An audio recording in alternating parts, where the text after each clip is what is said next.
છોટાઉદેપુરના ભાજપ નેતાની એક પોસ્ટથી રાજકીય ખળભળાટ મચી ચૂક્યો છે। રાજેશ રાઠવાએ ભાજપમાંથી રાજીનામું આપવાના સંકેત આપ્યા છે। ફેસબુક પર પોસ્ટ મૂકી જનતા પાસે તેમણે મંતવ્યો પણ માંગ્યા છે। ફેસબુક પર લખ્યું છે કે મારે ભાજપમાંથી રાજીનામું આપવું જોઈએ આ પ્રકારનો સવાલ પૂછ્યો છે અને ભાજપમાંથી રાજીનામું આપી કઈ પાર્ટીમાં જોડાવવું જોઈએ આ સવાલ પણ પૂછ્યો। રાજેશ રાઠવા તાલુકા પંચાયતની કારોબારી સમિતિના અધ્યક્ષ છે કે જેમણે આ પ્રકારે ફેસબુક પર પોસ્ટ કરી છે જેને લઈ ખળભળાટ મચી ચૂક્યો છે। તાલુકા પંચાયતની કારોબારી સમિતિના અધ્યક્ષ રાજેશ રાઠવા જેમણે ફેસબુક પર આ પોસ્ટ કરી છે અને આ પોસ્ટમાં જનતા પાસે તેમણે મંતવ્યો પણ માંગ્યા છે। તેમાં સવાલ પણ કર્યો છે કે તેમને શું ભાજપમાંથી રાજીનામું આપી દેવું જોઈએ, શું ભાજપમાંથી રાજીનામું આપી કઈ પાર્ટીમાં જોડાવવું આ અંગે મંતવ્યો માંગ્યા છે।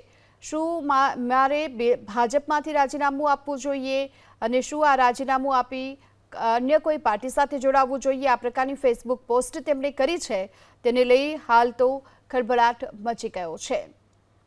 તો રાજેશ રાઠવા કે જેઓ તાલુકા પંચાયતની કારોબારી સમિતિના અધ્યક્ષ છે અને તેમણે આ પ્રકારની પોસ્ટ કરી છે, લોકોનો તેમના મિત્રોનો તેમને મંતવ્ય જાણવા માટે આ પોસ્ટ કરી છે। ફેસબુક પર આ પોસ્ટ મૂકી છે જેને લઈ અનેક સવાલો પણ ઉઠી રહ્યા છે કે આખરે તેમણે આ પ્રકારની પોસ્ટ મૂકવાની શા માટે જરૂર પડી।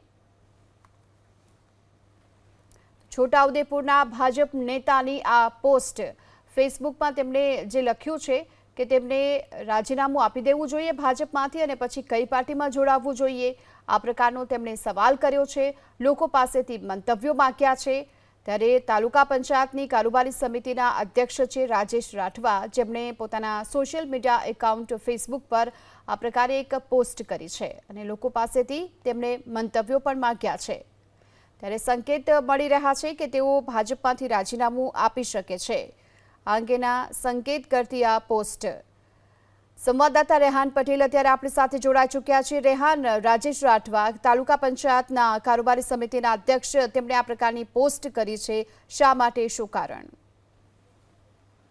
ચોક્કસ હું આપણે જણાવી દઉં કે છોટાઉદેપુર તાલુકા પંચાયતના ભાજપના કારોબારી અધ્યક્ષ રાજેશ રાઠવાએ ફેસબુક ઉપર એક પોસ્ટ મૂકી છે। તેમાં લોકો પાસે તેમને મંતવ્યો માંગ્યા છે કે મારે ભારતીય જનતા પાર્ટીમાંથી રાજીનામું આપવું જોઈએ અને જો હું રાજીનામું આપું તો કઈ પાર્ટીમાં જોડાવવું જોઈએ તેવી તેઓએ પોસ્ટ મૂકી છે।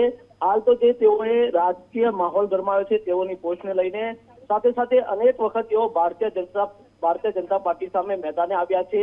અનેક રજૂઆતો પણ રાજ્ય સરકાર અને વહીવટી તંત્ર સામે પણ તેઓએ મોરચો માન્યો હતો। હાલ તો જે રાજેશ રાઠવાએ જે પોસ્ટ મૂકી છે તેને લઈને હાલ તો રાજકારણ ગરમાયું છે।